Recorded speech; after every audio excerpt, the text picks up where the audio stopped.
দেখ এসব fake news, মাথা গরম করাস না তো। মেট্রোতে একটা দিন না গেলে কি হয় না? আমার একটা অন্তত কথা শোন, কখনো তো আমার কথা মন দিয়ে শুনিসই না। দেখ তুই তোর ফালতু লজিক নিয়ে থাক, বাট আমাকে জ্বালাস না। Excuse me. দেখ তুই অচেনা কারোর সাথে কিন্তু কথা বলবি না। চুপ কর তো, ডাক।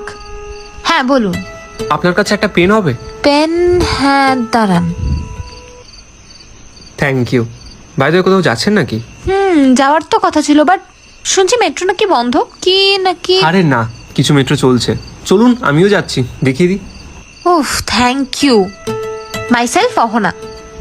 রোমিও। Lady killer Romeo? ওরকমই। বাইরে ওটা বয়ফ্রেন্ড নাকি? ঝগড়া করছিল? হ্যাঁ বলবেন না আর। পুলিশ অফিসার সারাক্ষণ কি সব কেস নিয়ে থাকে আর এসে আমাকেই শোনায়। জানেন তো, এসব ঝগড়া না আমারও পছন্দ না। আমার একটা গার্লফ্রেন্ড ছিল, সব কথাতেই ঝগড়া। ভালো তো বাসতাম, তাই কিছু মনে করতাম না। বাট একদিন জানতে